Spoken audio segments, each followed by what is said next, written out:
Tomorrow the BBC will switch off its Radio 4 longwave service after more than 100 years.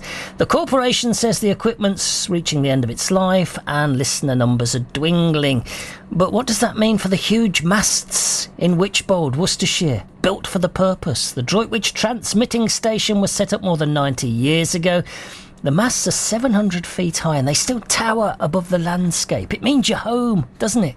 BBC Hereford and Worcester's Lindsay Alder went to meet Alastair Moseley from the Bromsgrove Society to find about their history, and he told her that they're actually known locally, I didn't know this, by a different name.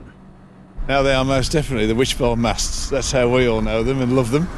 And I think you will find today that lots of people like them. They are a bit Marmite though, because there are some people that don't like them, but most people seem to love them. Now tell us when they were built and why they were built. So they were commissioned in 1934. Construction took about 14 months and they started in 1933. And they were part of the new British Broadcasting Corporation's strategy to increase the coverage of the country using fewer facilities. So prior to that, they'd had lots of small and medium wave transmitters. But this was an innovative project to install a really powerful transmitter using long wave to reach the whole of England and Wales. And to be honest, it can actually broadcast out into Europe, as we know. Why was this location picked?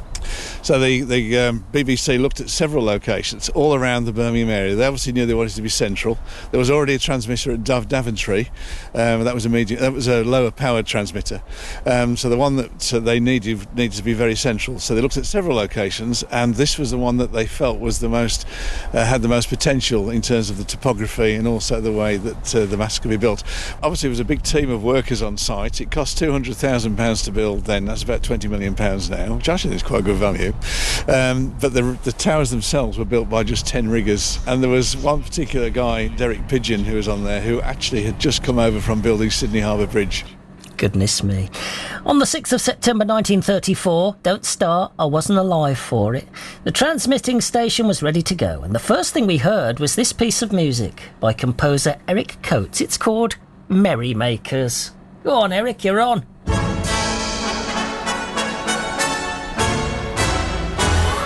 Wasn't it lovely?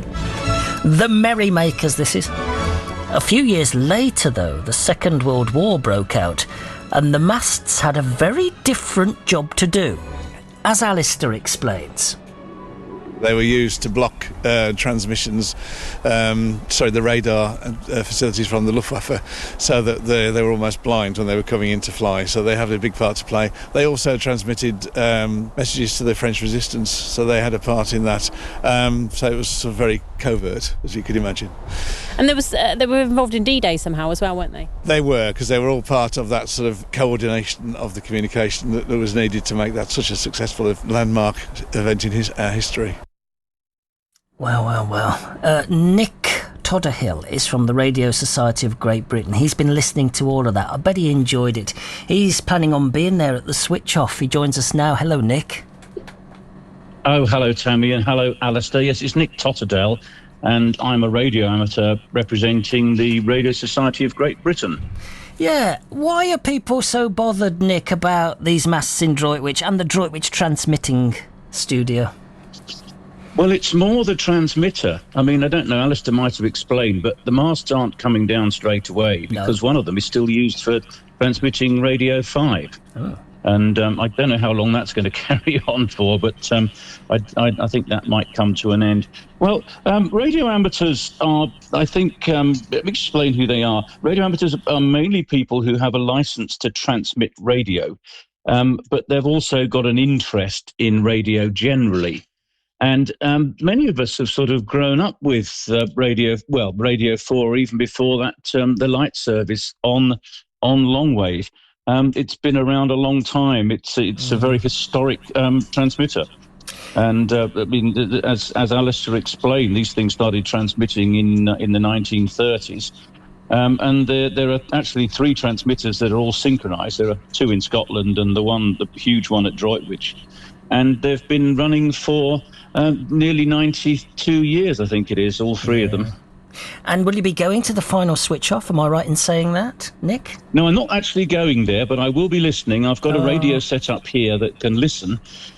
What we tried to do as radio amateurs, we thought, well, how can we celebrate this long life? What can we do? And our first thought, well, why don't we try and arrange to hook up one of our amateur transmitters to the fantastic aerial that's been used for the long-wave service for the BBC. But that idea soon failed, because when we realised that the Radio 5 transmitter was on the tower next to the aerial, that would have just blown our little transmitter apart with all that radio in the air. So that was a non-starter. But maybe there will come a time when we'll be able to do that.